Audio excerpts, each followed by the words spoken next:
What's good? This is Dylan from Local Injection.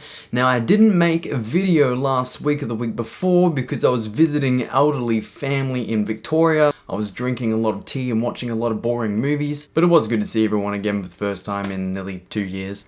Anyway, today I'm reviewing the album f.e.a.r, or Fuck Everything and Run, by Sydney pop-punk quartet Stand Atlantic. This is the band's third album, and it was released on the 6th of May via the mighty Hopeless Records, and it was produced by local legend Stevie Knight, the frontman of The Dead Love, who has his finger dipped in pretty much everything that is remotely punk. The album's got 13 tracks, technically, with 5 singles and 4 features. Most songs are under the 3-minute mark to fit that modern trend, and the album as a whole is quite playful but honest. f.e.a.r was written during the pandemic by Bonnie and Stevie predominantly, so there are a lot of heavy themes of anxiety, confusion, and rebellion. In true Stat style, the album is littered with F-bombs, with a lot of punk riffs, catchy pop hooks, and trap programming. Going through the album, the opening track Doomsday has these grungy riffs with clean programming. It's also got quite a dark melody to reflect the lyrical theme of the song, and an almost rapped bridge with these double-time flows, which is really cool. The next track, Pity Party, features Royal and the Serpent and was a single. This one is a criticism of shallow personalities. It has this kind of stop-start feel to the music, which does keep the track interesting. And the final chorus is like a halftime break with melodic variation. So despite being quite a short song, there is a lot going on to keep you engaged from start to finish. The next song, Van Gogh, is one of the punchier tracks on the record. It's got a really catchy chorus with this punk rock bridge.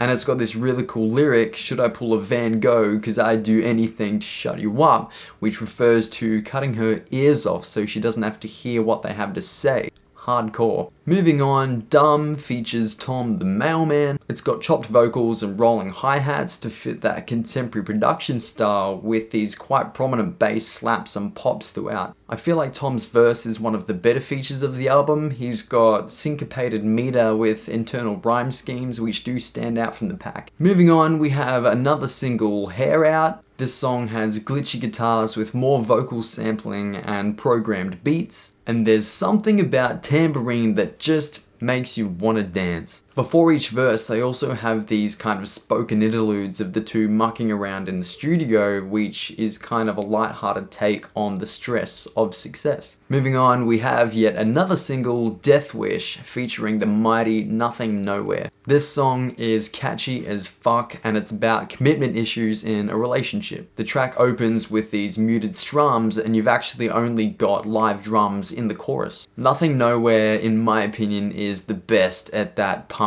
emo trap style, and with the direction that Stand Atlantic are moving towards with their music, I feel like this was a match made in heaven. He's got these interesting flow switch ups in this cool, albeit short guest verse, and an incredible range in the layered harmonies. The interesting thing about this track is that it could have easily ended at the 2:10-minute mark, but they keep it going for that extra 15 seconds or so to really let the beat breathe, and I think that's probably one of my favorite things about this song. The next song, Switchblade, was another single with more chopped vocal sampling. I reckon they were really going for that contemporary production style in this album, hey. It has this repeated melody that I think is comprised of downward pitch shifted vocals, but I'm not really sure if it's a guitar sound or a word or what. But it sounds cool. It's a somewhat restrained vocal performance from frontwoman Bonnie Fraser compared to the rest of the album and what we're used to with her powerful, visceral performances. It has a really cool drop in every chorus, and the bridge in this song is probably the closest to a breakdown in Stat's catalog, with this really cool technical guitar solo. The next song, Nails from the Back, reminds me a lot of Lavender Bones, the opening track of their first record, Skinny Dipping. You've got another example of this double-time delivery in the bridge, like what they did in Doomsday. And both lyrically and sonically, this is possibly the most vulnerable song on the record as well. The next song, Blood Clot, is an upbeat rock track with soft vocals and bouncy drums, and it's about doing more harm than good when trying to help someone. It's a nice segue from the previous track while being in the same vein,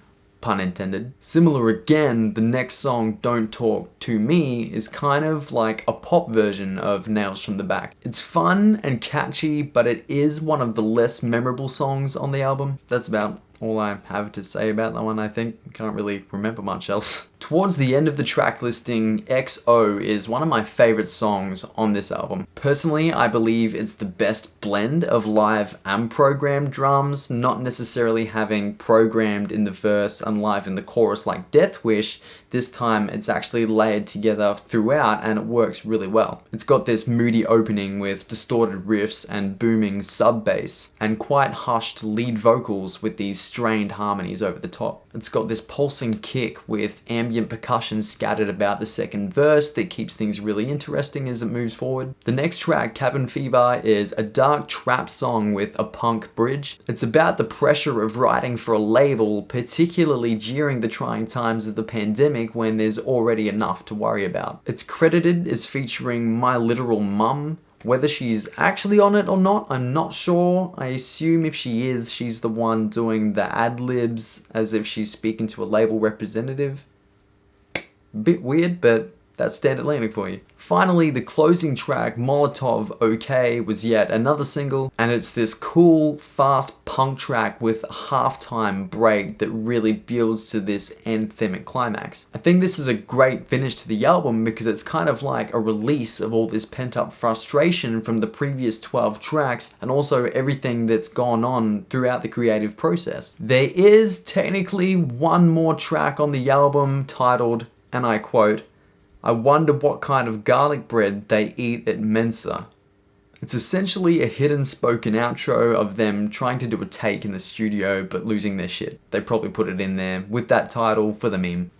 This is Standard Atlantic after all. The best song on the album, in my opinion, is Hair Out. It's catchy, it's punchy, it's got great lyrics with a really cool production style, and I just think it was the best single as well out of the 5 that they released. I can definitely see this one being a staple in their live set and one that would absolutely go off. The best lyric, in my opinion, is "Got a panic room with a view like a tomb with windows" from the opening track Doomsday. She's referring to her head and overactive mind as this claustrophobic space, but in a way it's also an escape. Personally, I think it's just something I can relate to and I love the imagery.